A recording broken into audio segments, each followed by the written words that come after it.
Le bus l'a déposé à 3 rues de sa destinée, du côté où frappe le soleil. Tout droit dans son costume noir, sous un chapeau noir, avec son attaché-case comme le prolongement de son bras droit, il regarde s'éloigner le bus avec l'air satisfait d'un homme d'affaires américain s'apprêtant à signer un contrat important. Il lève son poignet gauche pour jeter un coup d'œil à sa montre apparaissant sous la manche du costume, puis relève la tête, porte son regard au loin. Il est au bon endroit, il n'est pas en retard. Il ne s'est peut-être pas trompé d'arrêt, mais il s'est trompé d'époque. Son costume noir n'est pas au goût du jour. Son chapeau, il ne l'a peut-être pas sorti depuis 20 ans. Sa mine grave rappelle les films d'Orson Welles. Il ne ressemble pas à l'homme d'affaires d'aujourd'hui qui ne sort jamais sans son téléphone haut de gamme, qui a des oreillettes sans fil vissées à la tête et qui entretient savamment une barbe de 3 jours pour signifier à tous qu'il n'a pas le temps. Ses pas se mettent en mouvement dans la direction du regard. Allure soutenue, appui stable des chaussures sur l'asphalte, détermination. Le corps est droit, la tête est droite et la mallette n'est pas affectée par les mouvements du corps, comme si c'était autour d'elle que tout se jouait, comme si c'était elle qui le portait.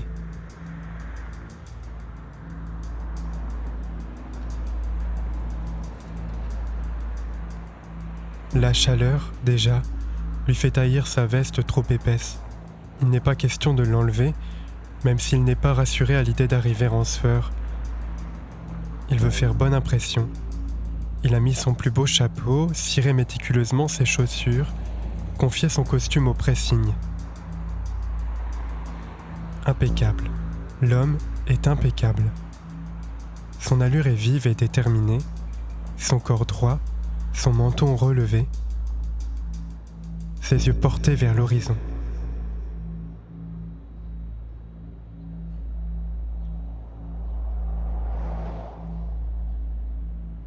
Des gouttes de sueur apparaissent à son front. Il sort de la poche intérieure de sa veste un mouchoir de tissu blanc pour réprimer la sudation. Il le remet à sa place, le ressortira 3 fois durant le trajet. La chaleur de juillet n'offre aucun répit. Une légère, très légère inclinaison de la tête rompt un peu la géométrie de son corps. Une perte de consistance infime et dont il ignore souffrir.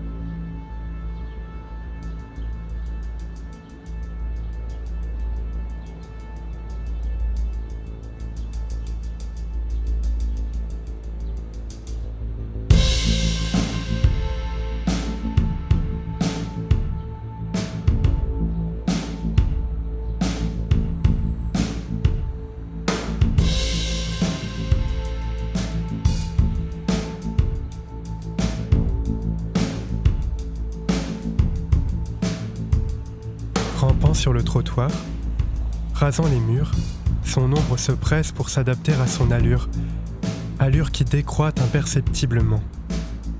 Mais l'homme garde le cap. Il connaît son chemin par cœur. Il a appris avant son départ les noms des rues, les distances de trottoir à parcourir, les directions et le nombre de passages piétons. Il n'utilise pas les systèmes d'aide à la navigation équipant tous les téléphones modernes. Il n'utilise pas de téléphone moderne.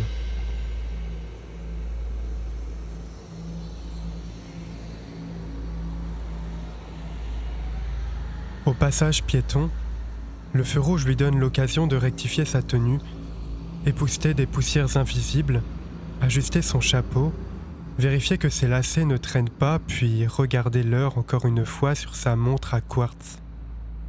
Feu vert, en marche, il compte les lignes blanches.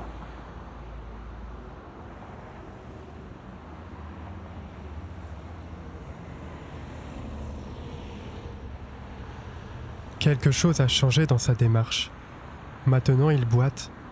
Une douleur a dû se réveiller dans son genou gauche, quelque chose d'infime mais de néanmoins gênant, comme un petit caillou dans la chaussure.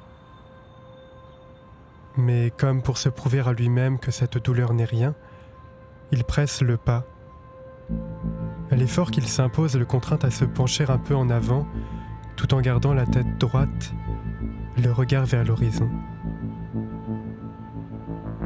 À nouveau la sueur sur son front, de grosses gouttes qu'il peine à éponger. À nouveau un ralentissement plus prononcé. Plus prononcée également la courbure de son dos quand la tête veut arriver à destination la première. Son souffle commence à se faire entendre. Les inspirations et les expirations sont régulières, calquées sur le rythme des pas. 3 pas, une inspiration, 3 pas, une expiration. Et quand vient le prochain feu rouge, il halète. Sa poitrine et ses épaules se soulèvent. Il regarde l'heure. Il n'est pas en retard. Feu vert. Il n'est pas en avance non plus.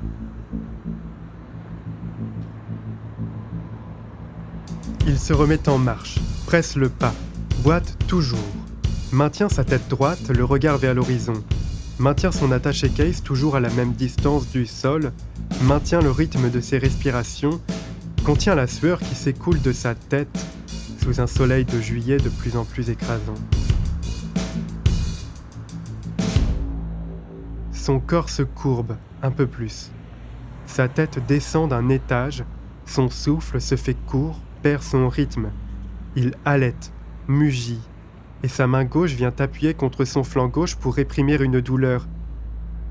Mais ses yeux restent levés vers l'horizon.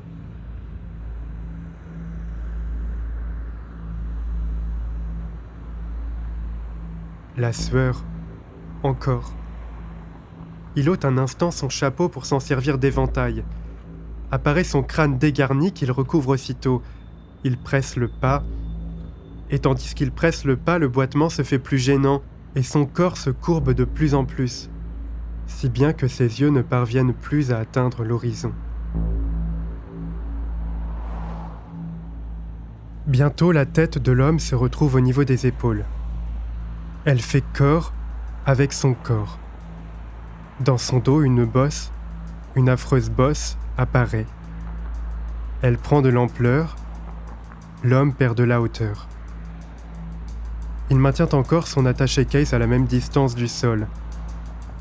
La chaleur est insupportable. La sueur dégouline de son front, de son cou. Il a les mains moites. Il ne prend plus la peine de s'essuyer le visage.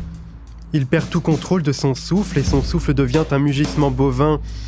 Il se liquéfie, se traîne des pieds, traîne son corps, traîne son ombre, traîne son attaché case, croule sous le poids de sa bosse, sous le poids de tout son être, traîne toutes ses craintes, traîne son appréhension, traîne sa honte, traîne ses vêtements d'une autre époque, traîne sa mine abattue, traîne sa misère passée, traîne ses mauvaises paroles qu'on lui a dites, traîne les insultes, traîne le mépris, traîne son addiction au jeu, traîne le mépris, traîne son penchant pour l'alcool, traîne ses dettes, traîne son découvert bancaire, traîne sa solitude, traîne ses enfants qu'il ne voit plus, traîne son ex-femme et la dernière qu'il a connue, traîne sa mine abattue et se traîne encore et encore.